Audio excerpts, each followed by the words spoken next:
Greetings, ladies and gentlemen. Welcome to this latest iteration of the web series, History of the Soul War. If you're new to the series, there is a playlist listed down below in the description. And as always, I hope that you enjoy. Lecture 10. Federation retreats, and the future opens. The lecturer looked at his students. They looked worried and stressed. This was the last lecture, and they had but a single decacycle to finish their coursework. I am glad to see that most of you attended the Admiral's lecture. This is our final lecture on the Soul War. We will be covering the Federation's retreat from human-controlled space and the peace talks that occurred, as well as recent events. He moved on to the first slide, a battered and ruined Federation fleet with a large orange gas giant in the background. This is the location that was the given minimum distance humanity would accept as a fair retreat distance for the Federation fleet. Though it is made clear that while humanity was well out of range of any Federation weapons, the Federation was still in striking range of the Four Horsemen. It was at this location that the Federation fleet watched humanity retake the locations that the Federation had bled and suffered to hold on to. Federation troops were offered the choice to surrender or death. Sometimes they were not offered that choice.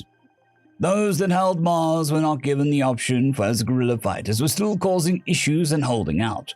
While on Luna, the war was quick and painless. One of the human mobile suit units had been deployed. Most of the extended lunar bases surrendered, not wishing to face the silent, implacable monsters humanity had made. Earth itself was a mixed bag. He moved on to the next slide.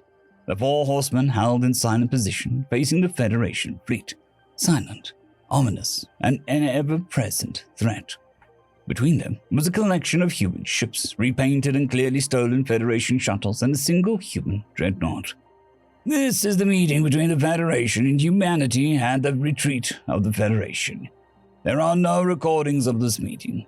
However, humanity explained that if the Federation retreated from human-controlled space and from the nearest habitable systems, then humanity would cease prosecuting the war against Federation forces. However, it still had to hunt down and eliminate any rogue elements that either side faced.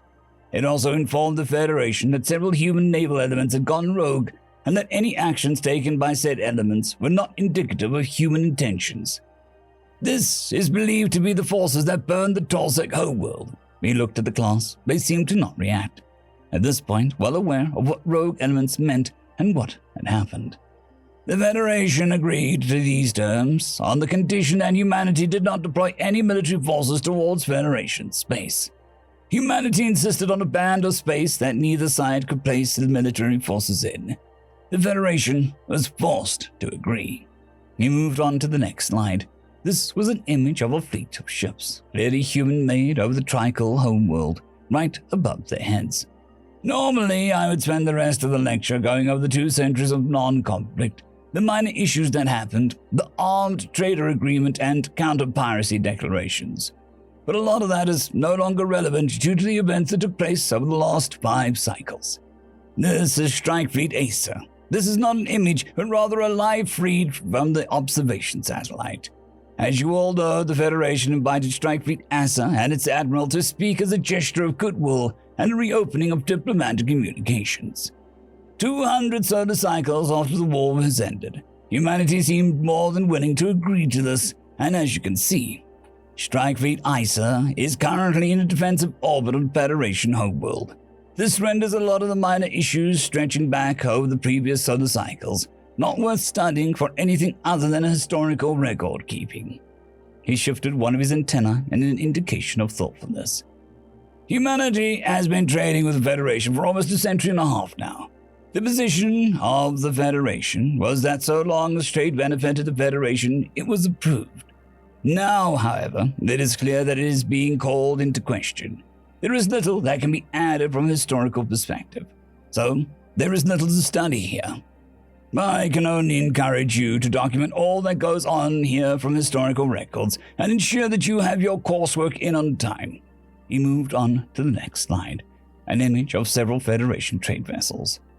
On the topic of trade, the general trade between the Federation and human space has been for Federation technology or raw resources in return for human-made goods or unique resources. Humanity is the foremost producer of recreational intoxicants and unique food products in the local galactic cluster, meaning most of humanity's trade consists of consumables, whereas a lot of what they purchase is a large piece of technology or raw resources required to further their scientific research or production capabilities. Over the past 2 centuries, this has led to them catching up with the Federation. He paused. I apologize, this lecture is short. However, it's very difficult to give a lesson on history as it is unfolding right above our heads. The rest of the lecture will be dedicated to any questions or assisting in writing of your coursework. End of story. I'd quickly like to thank the T5 peeps: Cold War Boomerwaffen, Sevaren Serberous, Bushmaster 177, Henry the Red, Casper Arnholtz, Cold War Boomerwaffen, Elijah Silvercross, Dragzoon W.R.E, and Sevaren Serberous. Thank you very much.